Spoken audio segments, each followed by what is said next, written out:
Hi everyone, this is Zahid. এই অধ্যায়ের top 20টি প্রশ্ন নিয়ে আমরা আলোচনা করতেছি। মাত্র আমি বের করলাম কত 5/4। যে 5 কত 4, 5 কত 4। এর উপরে নিচে কাট সাইন নেগেটিভ কিন্তু tan কি পজিটিভ। চতুর্থ চতুর্ভাগে সাইন নেগেটিভ tanও নেগেটিভ। আর চলো শুরু করে ফেলি। ওকে, দেখছো কতগুলো ক্লাস করানো শেষ। প্রশ্নটা কই পেজ। ওকে,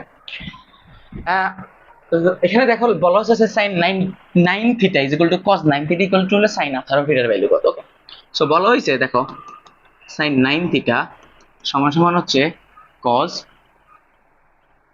9 থিটা, তাই না? তো আমি এদেরকে যদি এখন এভাবে লিখি, দেখো sine 9 theta divided by cos 9 theta সমান সমান 1। তাহলে আমি এটাকে এখন লিখতে পারি না যে tan 9 থিটা কিভাবে sine theta by cos theta মানে tan থিটা 9 থিটা, আর 1 কে লিখতে পারি আমরা tan 45 ডিগ্রি। কত ডিগ্রি? tan 45। 45 কে আমরা লিখতে পারি কত 5/4। সো এই tan আর এই tan ভাই কি হলো কাটা গেল। তাহলে 9 থিটা সমান সমান হচ্ছে কত 5/4। 9 থিটা সমান সমান কত 5/4। আমাকে বের করতে বলছে সাইন 18 ডিগ্রি। তো সাইন 18 থিটা, তো সাইন 18 এটা মানে কত সাইন কত 2 ইনটু কত 9 থিটা, 9 দুগুণে 18, তাহলে সাইন 2। আর 9 থিটার ভ্যালু মাত্র আমি বের করলাম কত 5/4। তাহলে 5 কত 4, 5 কত 4। এর উপরে নিচে কাটা গেলে আমার সাইন থাকতেছে কত সাইন 5/2 মানে সাইন কত 90 ডিগ্রির ভ্যালু। আর সাইন 90 ডিগ্রির ভ্যালু কত 1, কত 1। ওকে, খুবই সহজ। ওকে, আমরা নেক্সট ম্যাথে যাচ্ছি। ওকে, নেক্সট ম্যাথটা হচ্ছে দেখো tan theta is equal two 3/4 এবং sin থিটা ঋণাত্মক।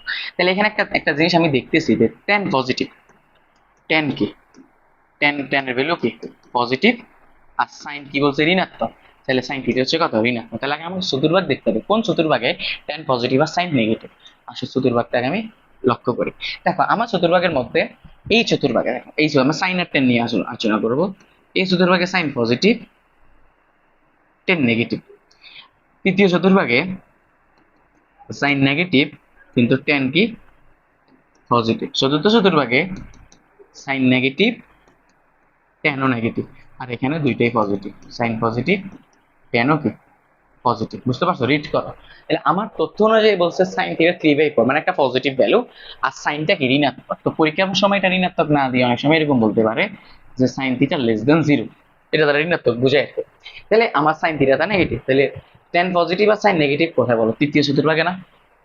তৃতীয় চতুর্ভাগে না? তার মানে আমার এই থিটাটা কোথায় আছে? থিটাটা তৃতীয় চতুর্ভাগে রয়েছে। বুঝছো? থিটাটা কোথায় রয়েছে?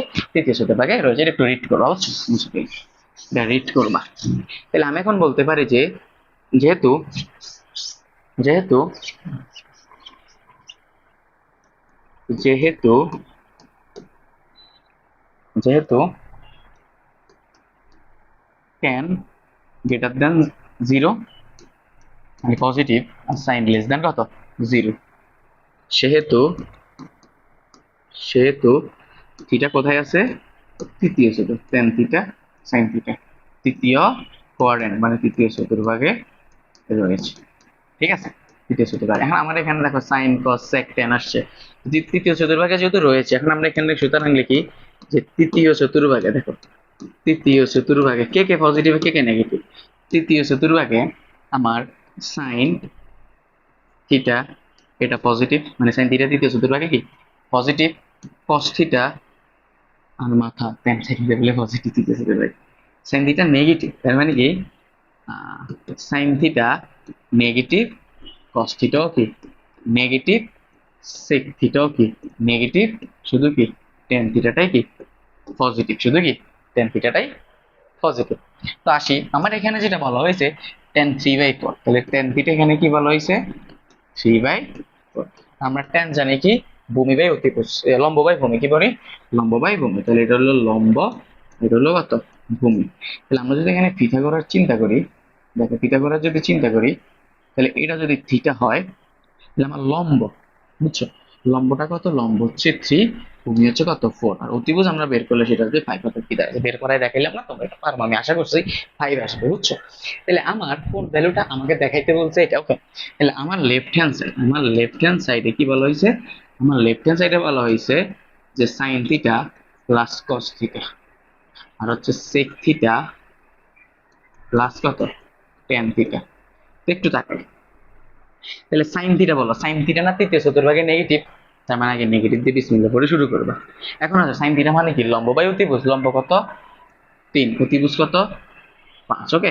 আর এখানে প্লাস, cos থিটা তো কি নেগেটিভ না, তাহলে প্লাসে মাইনাসে কি মাইনাস, cos মানে কি ভূমি অতিভুজ, ভূমি কত 4, অতিভুজ কত 5, ওকে। দেন হলো কত sec থিটা, sec কত নেগেটিভ, তাহলে নেগেটিভ, sec মানে কি অতিভুজ বাই ভূমি, অতিভুজ কত 5 আর ভূমি কত, ভূমি হচ্ছে কত 4, ঠিক আছে। আর একটা কি প্লাস, tan যেহেতু তৃতীয় চতুর্ভাগে পজিটিভ, এই জন্য ট্যানটা কি থাকবে পজিটিভ থাকবে, এটাই মেন চেঞ্জ, আর কোনো কিছু না। tan মানে কি লম্ব বাই ভূমি, লম্ব কত 3, কত 4, বুঝতে পারছো। দেন আমি এখান থেকে ক্যালকুলেশন করতে পারি, আমি যদি 5টাকে লসাগু করি তাহলে আমার কাছে থাকবে -3 -4, আর এখান থেকে যদি আমি 4টাকে লসাগু করি আমার কাছে থাকবে -5 প্লাস কত 3, তাহলে আমি উপরে থেকে এখানে পাবো যে -4 -7/5, এটাকে যখন উল্টাই দিব 4টা চলে যাবে উপরে আর এখানে আসবে মাইনাস কত 2, তার মানে এখানে মাইনাসে মাইনাসে কাটা গেল, 5 দুগুণে কত, আচ্ছা এখানে 2 দিয়ে যদি কাটি তাহলে এখানে 2 আসে, 7 দুগুণে কত 14, আর 5 কি কত 5, 14/5, এটা আমাকে প্রুফ করতে বলছে, খুবই সহজ, ওকে। অবশ্যই এটা পরীক্ষায় আসবে শিওর। এগুলো যে শুধু তোমার এসকিউ তা না, এগুলো তোমার সিকিউতেই আসে, বুঝছো, 4 মার্কের জন্য আসে।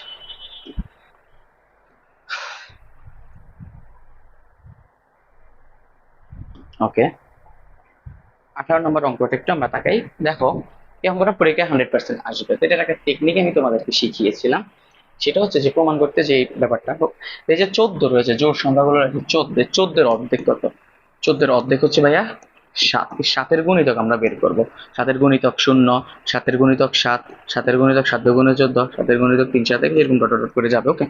তো আমি সিস্টেমটা কিভাবে বললাম, সিস্টেমটা হলো ভাই যেটা নিচে আমি এবার লিখবো, the sine square, sine square, এটা তো 5/14 লিখে ফেলি, সমস্যা নেই, কিন্তু এখানে একটু আমি মনে হয় 3 পাই না, আচ্ছা 3 পাই, তাহলে সাইন স্কয়ার, এখানে আমি লিখলাম 40, লিখলাম লিখলাম উপরে 3 পাই আছে না, আচ্ছা 3 পাই যেহেতু আছে তাহলে সাইনের অর্ধেক, 14 অর্ধেক কত 7, 7-এর গুণিতক কোনটার কাছাকাছি 3, শূন্যের কাছাকাছি না 3, শূন্যের কাছাকাছি না 3, তাহলে আমি এখান থেকে এখন লিখতে পারি যে 0 প্লাস 3 পাই, লেখা যায় কিনা বলো, 0 প্লাস 3 পাই লিখা যায়। পরবর্তীতে যদি এখন আমি তাকাই, দেখো সাইন স্কয়ার, দেখো ঠিক আছে, এখানে কত 40, এখানে কত 7 পাই, এখন এই 7 পাই 7-এর গুণিত একেবারে 7ই না, তাহলে ডাইরেক্টলি আমরা লিখবো কি 7 প্লাস সাইন স্কয়ার, এখানে দেখো 14, 9 পাই, তাহলে এটাকে লিখতে পারি না যে এটা এটা অর্ধেক কত, 7-এর গুণিতকের কাছাকাছি কোন 9 কোনটা 7 না, তাহলে 7 পাই লিখলাম প্লাস কত 2 পাই, টেকনিকটা লিখলাম।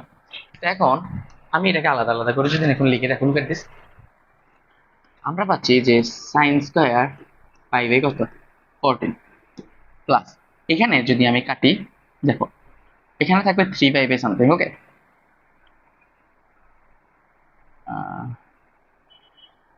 আমি এখানে লিখতে পারি যে সাইন স্কয়ার যে 3/40 লিখি, প্লাস এখানে যদি কাটি তাহলে সাইন স্কয়ার, এটা গেলে 2 থাকে, তাহলে 5 কত 2 থাকতেছে, 5/2 থাকতেছে, প্লাস সাইন স্কয়ার, এটা যদি আমি আলাদা আলাদা করে কাটি তাহলে এটার সাথে এটা কাটলে কত 2 হলো, 5 কত 2 থাকতেছে, প্লাস এটা কত 2/5 না, তাহলে এখানে হবে কত 5/7 থাকবে। আমি আলাদা আলাদা করে লিখলাম, আলাদা আলাদা করে লেখার কারণে লুক এট দিস, এখানে হবে সাইন স্কয়ার 5 কত 40, এখানে কত সাইন স্কয়ার 3/40, এখানে হবে সাইন স্কয়ার 5/2 প্লাস, এটা যেহেতু বেজের সমকোণ সাইনটা হয়ে যাবে কি cos, cos স্কয়ার 5 কত 7, cos স্কয়ার 5/7,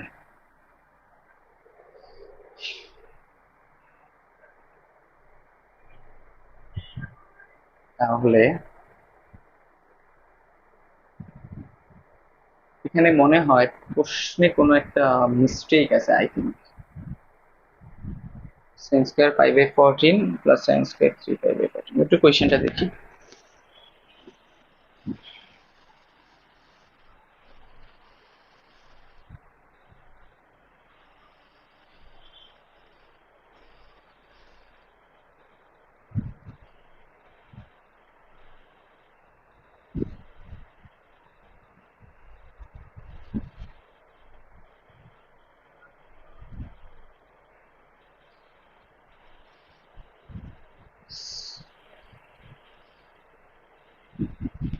হ্যাঁ, এখানে কোশ্চেনে আমার ভুল হয়েছে, বুঝছো?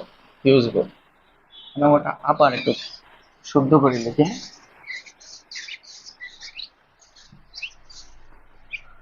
এটা কোশ্চেন না, এটা না।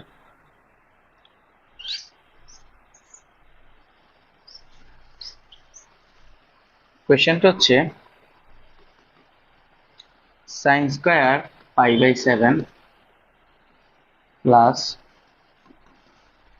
sin square 5/14 plus sin square 8/7 plus sin square 9/14। এটাকে সমান 2 প্রমাণ করতে। তা এখন এটা সমান এখন আমি লিখতে পারি, দেখো, যে sin স্কয়ার 5/7 লিখতে পারি। তো যেটা একটু আগে করলাম, যে এটা অর্ধেক, অর্ধেক কত? 7, 7 এর গুণিতক। তাহলে 7 এর গুণিতক এখানে উপরে কোনটার কাছাকাছি? 5 মানে 7 এর কাছাকাছি না? তাহলে আমরা উপরে লিখতে পারি, যেখানে পরে লিখতে পারি 7/5 লিখতে পারি, -2/5 লিখতে পারি। তাইলে তো কি 5/5 মিলতেছে। ওকে, একইভাবে স্কয়ার, একইভাবে প্লাস এখানেও যদি তুমি লেখো যে sin স্কয়ার এটা কত? 8/5। সে 8/5 কে আমি চাইলে কি লিখতে পারি? 7/5 + 5 লিখতে পারি না, বলো? 7 লেখা যায়। ওকে, আর এখানে দেখো 14, তাহলে sin স্কয়ার নিচে কত? 14। তো 14 অর্ধেক কত? 7। 7 এর গুণিতক কোনটা 9 এর কাছাকাছি? 7ই তো 9 এর কাছাকাছি। তাহলে 7/5 প্লাস কত? 2, এটা লিখা যায়। এখন আমি চাইলে লিখতে পারি না যে sin স্কয়ার 5/7 প্লাস কি করে, যে আলাদা আলাদা করে লিখি, তাহলে sin স্কয়ার যদি কাটি তাহলে এখানে আসে কত? 5/2 মাইনাস 5/7। দেখো, এটার সাথে এটা গুণ করলে 7 এর অর্ধেক 14, আর হলো 7 এর অর্ধেক 14 এর অর্ধেক কত? 7। বুঝছো? আমি ভাগ করছি সহজ করে। প্লাস একইভাবে এখানে যদি আমি করি যে sin স্কয়ার, এখানে সাথে সাথে গেলে আমার কাছে থাকতেছে 5 প্লাস 5/7 প্লাস sin স্কয়ার যদি আমি এখানে করি তাহলে এখানে আমি পাচ্ছি কত? 5/2 প্লাস 5/7, এতটুকু পাচ্ছি। বুঝা গেছে? তাহলে দেখো, এখান থেকে আমি এখন বলতে পারি ভাই sin স্কয়ার 5/7, sin স্কয়ার কত? 5